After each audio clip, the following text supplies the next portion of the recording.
Welcome everyone to the Paketo weekly working group meeting. I'm really glad to see you all here. Welcome back, Ryan. Great to see you. All right, let me share my screen. Cool. Yeah, sharing here again the agenda and notes. Feel free to add yourself to the attendees list. Also your affiliation. Let me see if we have new faces. Not yet. Okay, yeah, maybe I can take notes for today's meeting, unless there's any objection. All right.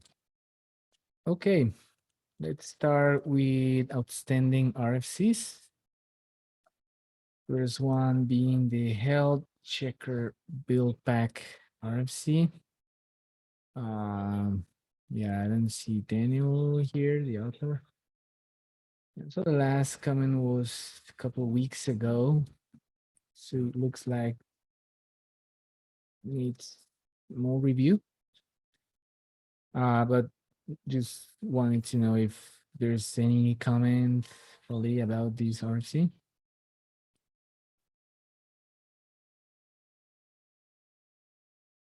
No. All right. Yeah, I will try to hit Daniel and see if there's any update. Okay, next one, extend.NET SDK RFC. Yeah, recent, well, kind of recent comments from the author. Seems like needs additional review.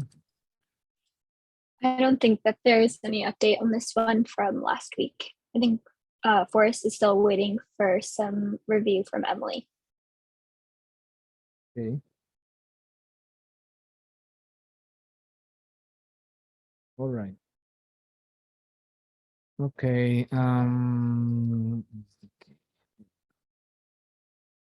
Okay. Next up will be support for yarn very. Hi, yeah, I have was waiting on some review from Ryan, but I see that he left some comments there, so I'll have to adjust those.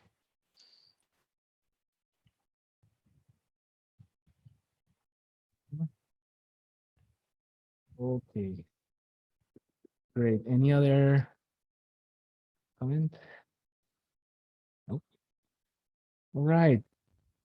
Proposed to add additional issue templates. Yeah, this one's here. It's tied to one of the findings from the OSS health assessment. I see that already has an approval from a content maintainer. So yeah, we would appreciate that you provide a review. And otherwise, I will try to reach the authors to see if we can merge and move forward. Okay, and finally, Jammy Builders RFC.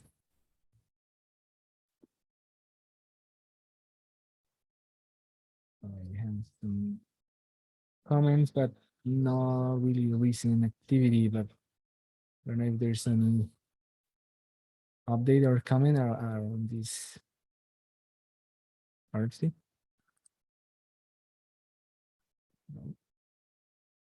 All right, great.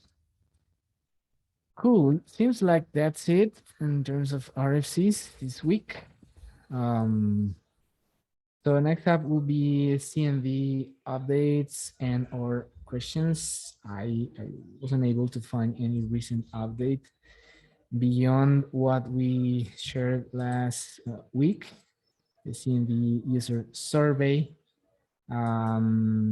We didn't have much time to discuss this last week. So I was wondering if folks wanted to say something about the results of this survey.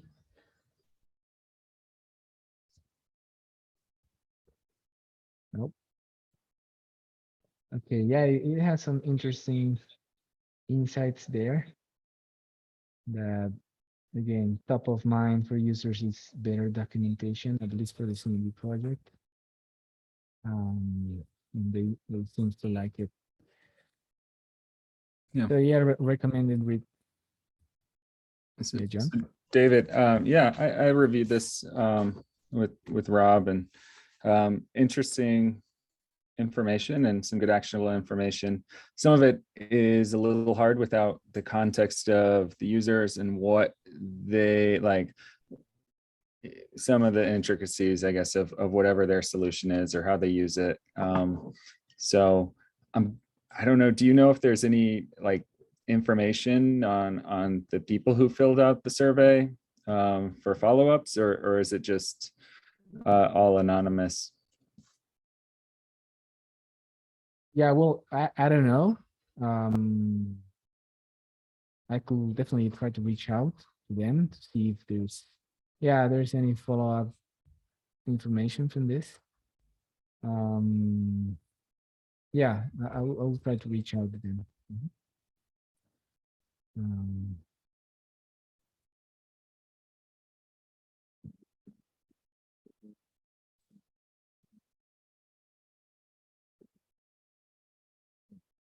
Great.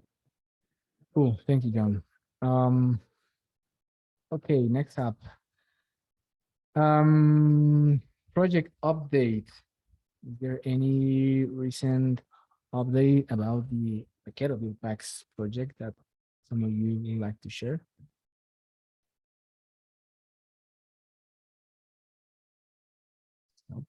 What's the status of the Jimmy Tiny stack? I think Rob and Frankie were working on that. Yeah, I don't see Frankie here, so I'll represent that for both of us. Yeah, we're two of us are exploring the Jammy Chinese stack. We've got a sort of proof of principle. We've got like a Golang compiled app running on top of the stack that we sort of built by hand, and now we're mostly focused on getting the automation up and running, like USNs, and sort of improving some of the ways that we do the automation today. And then hopefully at that point we'll have a process that we can kind of like stamp out for the next, the other two stacks, the base and the full stack. So hopefully we'll have more of an update next week. I know Frankie's been out a little bit as well.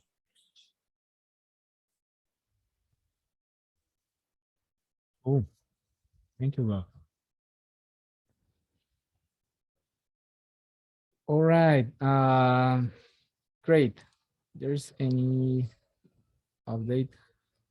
If not, we will move to the next item.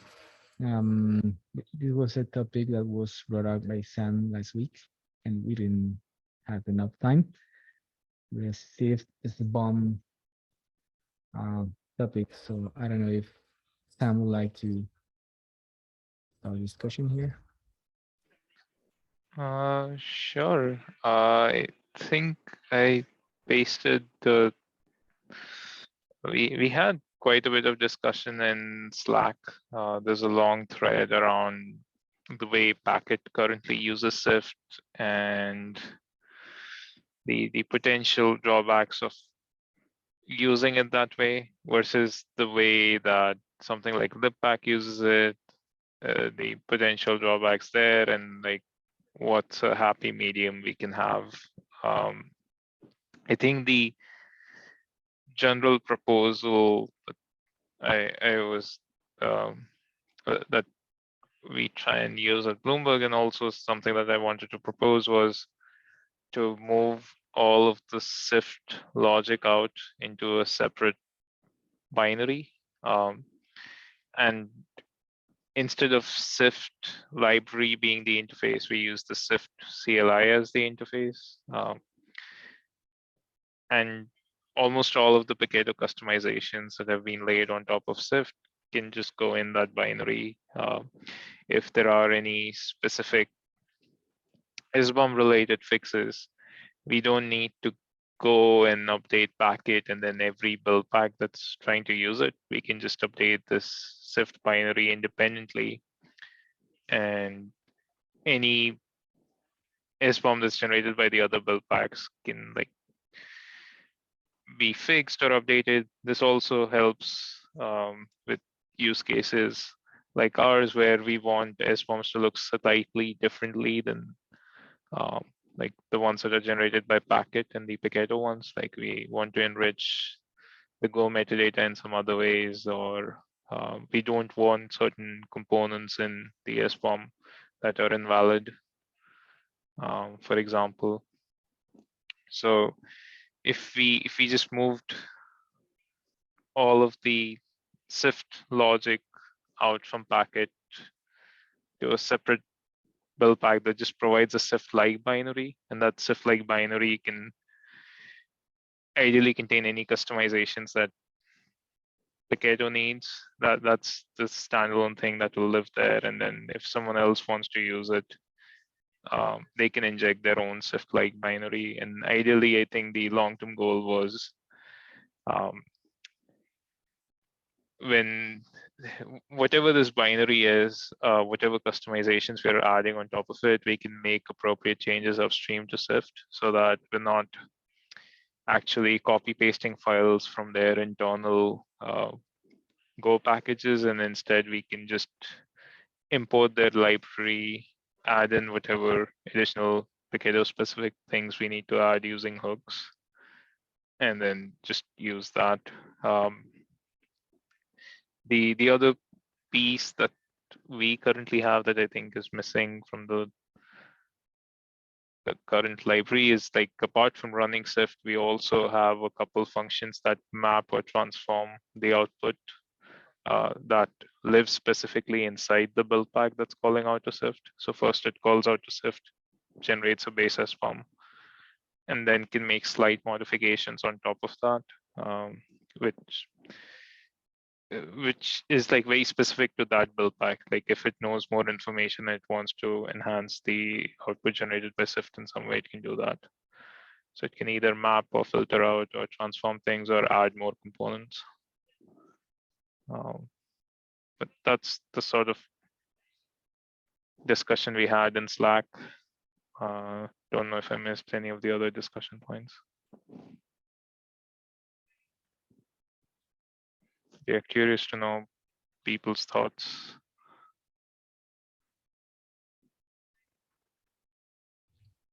Great, thank you, Sam. Okay, any comment around this discussion?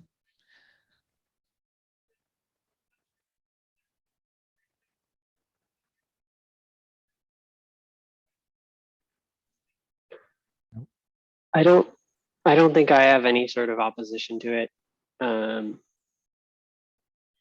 That custom interface is like non-trivial. It's not like just one or two minor things. It's like, for example, on the Java side, I know we have this issue right now where if it's a SBOM that's being generated, say for like some packages that get installed, like Maven packages or something, then like it's using the SIFT CLI to generate an SBOM, and those SBOMs have like some version number.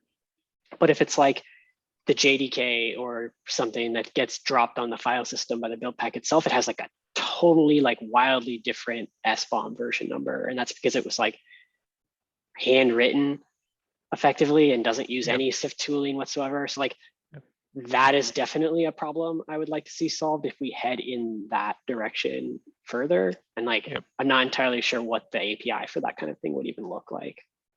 So I can describe how we solve that use case with our interfaces. So as I said,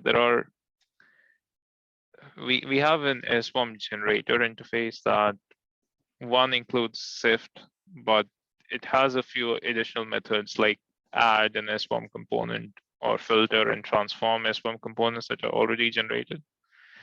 So in that JDK case, you don't call out to SIFT at all. You just use the add component one and you add a full-on component there that you can then map out to whatever formats you want.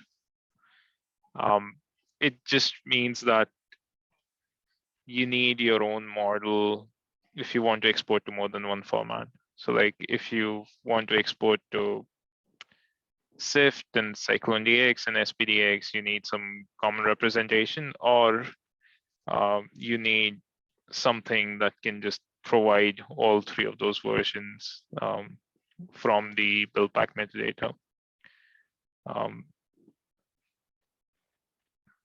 But that's how we currently do it. Like, we just have an add component thing that generates it specifically for each type. Like, you add a CycloneDX component or an SPDX component, we specifically use their libraries. Internally, we don't use the Sift SBOMs at all because they're very flaky and they change very quickly. And it's also not an official NDIA spec, so it makes very little sense to use Sift as of now, because Gripe now supports both CycloneDX and SPDX. Like, the original motivation for including Sift on the Buildpack side was the vulnerability scanning. I think most of that has gone away. Gripe now supports both CycloneDX and SPDX, and I think in general those are the two standard SBOM formats where people writing the spec think about stability and backwards incompatible changes and how they're consumed by downstream users. I don't think there's anyone necessarily directly consuming Sift that's not also using Gripe. So like, if your general output is to just produce SBOMs, like, using one of the standard formats is a better bet. And in those cases, we just directly pull in the specific Go bindings, which are a lot more lightweight than the whole Sift model.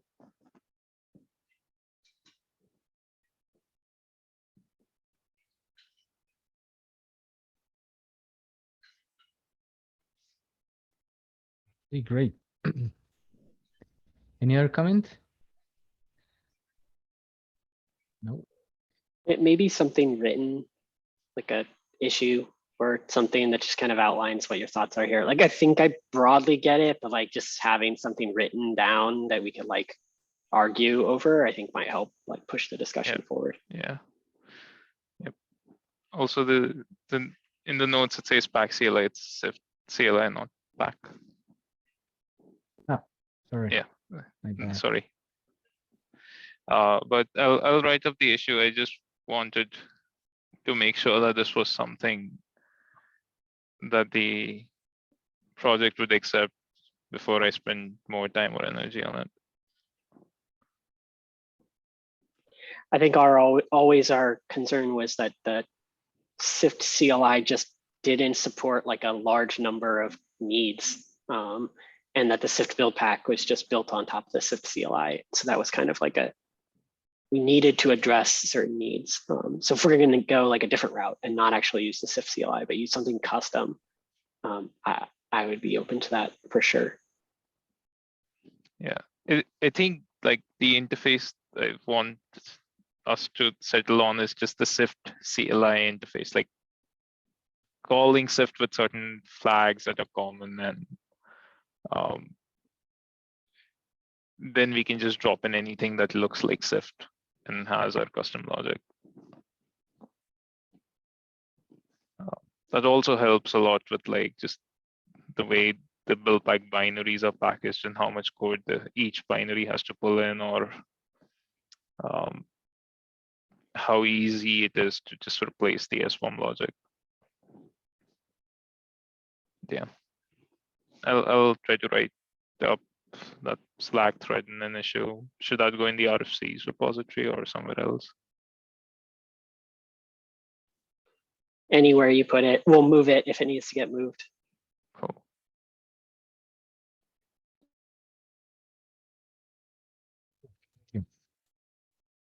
All right, next up will be implementing secure runtime environment requirements.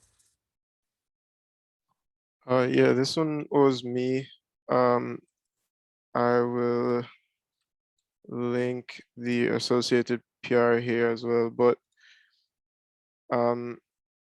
it seemed to be the case that in the npm install Buildpack, the fact that the build pack wasn't making provisions for the differing UIDs for the build and run users in the stacks was causing some issues. I've made some changes here to that build pack, but the approach that I've taken here, I wasn't clear on whether or not that went against the intentions of the secure runtime environments RFC. And by that, I mean, the approach I took was just to change the permissions of the project path of the application, which could either be some subdirectory of the workspace or the workspace itself.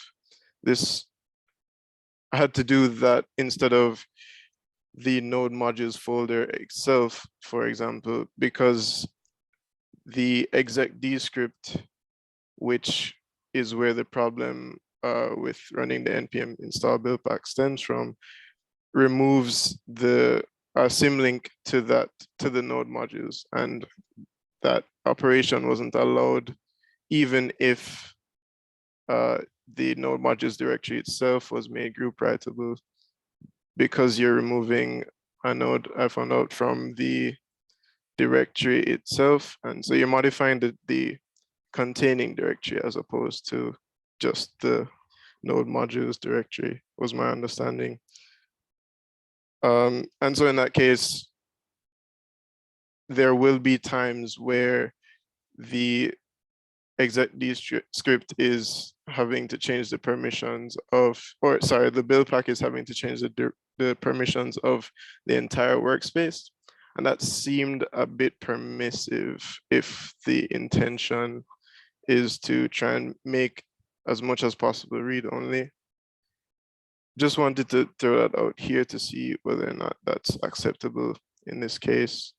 If not, we can try to change the architecture of npm install, but for now, this seemed like the most straightforward method to do this.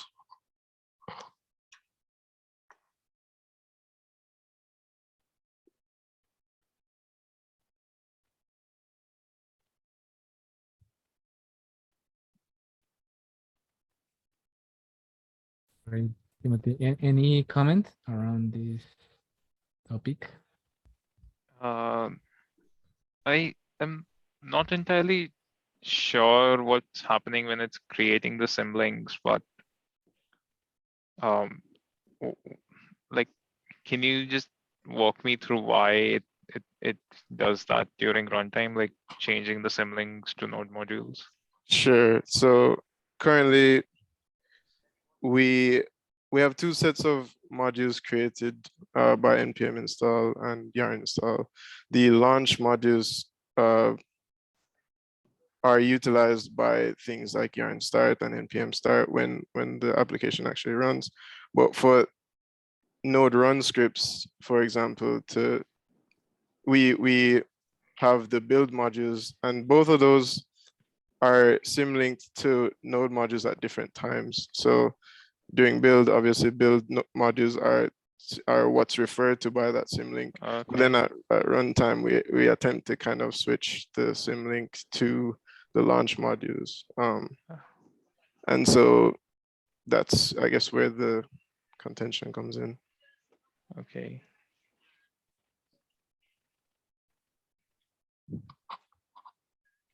So would this technically be solved if there was like a final cleanup build pack that removed the build time node modules and set the symlink to the launch time one at the end of the build process? Or am I understanding it incorrectly?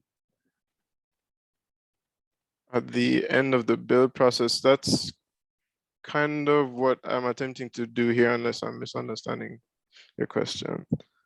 But this is happening during the exec D time, right? This is Like- not, this is happening at the end of build. This chmod here. Oh, I'm not talking about the chmod. I'm talking about Oh, the I see. symlink.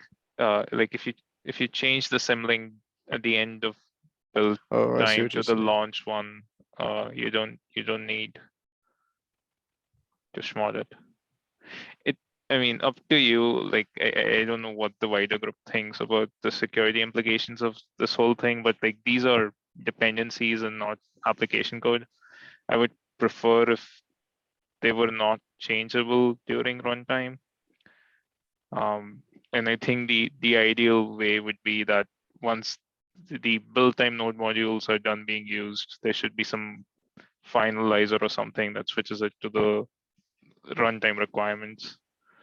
I don't know what others think. I think an ideal situation would be that there was something that wasn't a hard-coded path that is the lookup value for how node resolves node modules.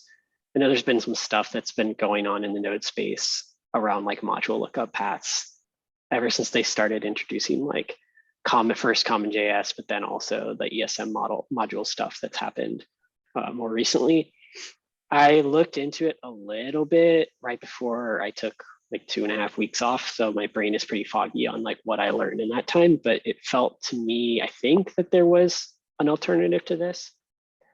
My only concern with having like a finalizer build pack is that thing is like super coupled to like the other build pack because it has to know the exact path of the layer that contains the node modules it wants.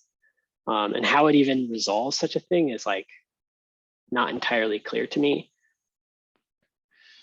The way we do that for some other use cases that have come up that are similar is that the contract becomes environment variables. So rather than hard coding the layer path, the whatever is installing the runtime node modules, it exports a build time environment variable, saying that this is the path where the launch time node modules are, and the finalizer, the contract for the finalizer is to read that environment variable and just create a symlink in the workspace that points to that.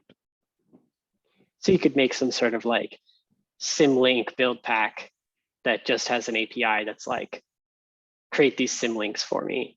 And then it just, its only job is to just like create symlinks that's what it does. Yeah, you can potentially like have some contract based on like on symlink from this value to this value. The values can be sourced from environment variables or something else, but yeah.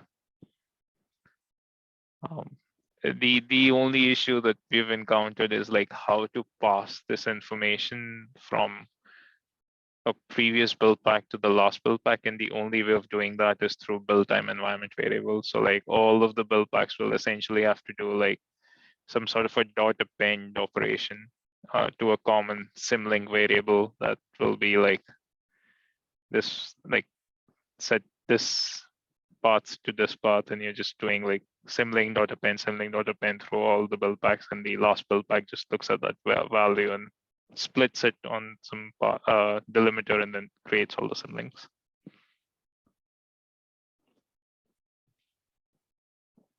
Again, that's a larger re-architecture. I am happy with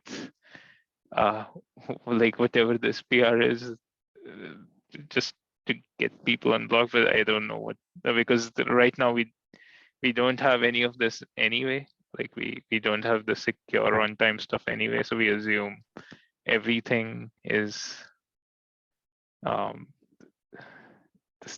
technically the build, the same user in runtime as that exists in build time, so the runtime user can anyway modify these things.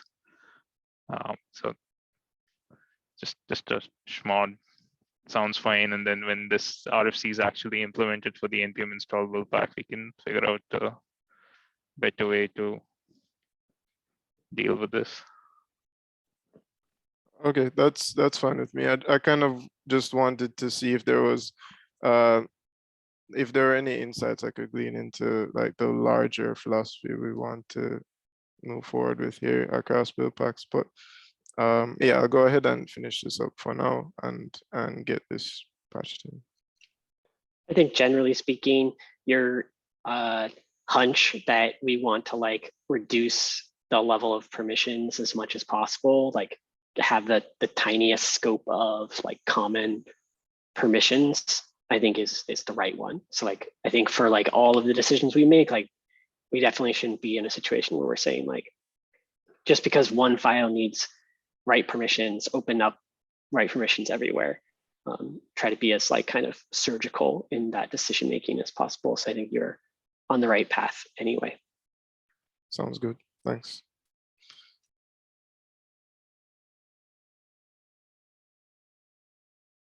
All right. Thank you all. Any other comment? No. Right. Yeah, I saw Daniel join. Welcome, Dan. Just wanted to check with you a couple of RFCs real quick. If you had any update about the health checker build pack beyond what's already there in comments. I think we're just waiting for some approvals there or any additional feedback if there is any. That's it. Thanks. And the other one, much easier, the RFC to add additional issue templates. It already has an approval. So Yeah, I hadn't seen who approved that one, or how many do we have it was versus Frankie. how many do we need? Yeah, we have just one. Okay, I guess I would say yeah, but just looking for more people to approve this. We think it's pretty straightforward, but you know, we're just trying to cover more cases so that when people file issues, it's easier to categorize and fill them out. Cool. Great. Yeah, we appreciate your comments. This will come from the community, the content maintainers team. I mean, the review and approvals, or it could be anyone.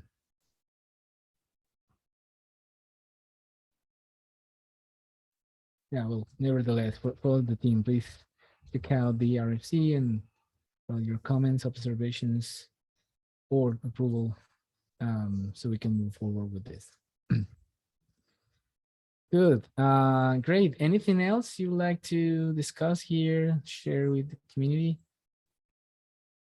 Just give a heads up. I'm sure everyone might be up to date on this, but the Kubecon call for proposal was extended to this Friday versus last Friday. So just wanted to throw that out there if people were thinking about doing a talk.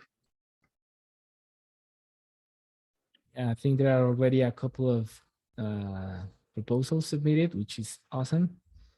And yeah, please drop your proposals early. Thank you, John, for bringing it up. Kubecon North America will be great for the project. We will be able to share with you the plans in a couple of weeks, but so far, yeah, feel free to pick up from the talk ideas discussion. I will put it in the notes. And yeah, submit early for this event. Cool. Okay. Thank you all for your time. And I just had sorry, one Sam. small thing. I would encourage the utility maintainers to take a look at this RFC upstream.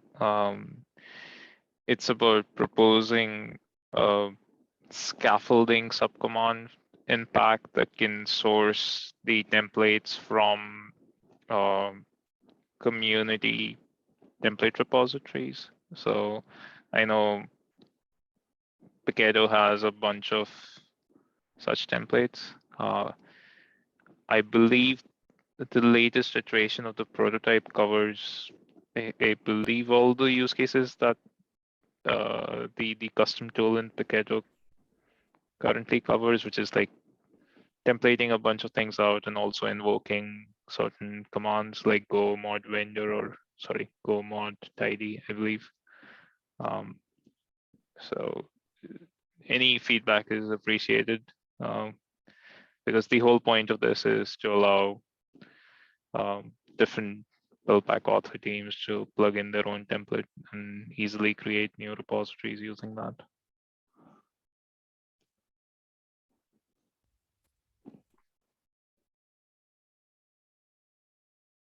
Thank you, Sam. Any comment about this RFC?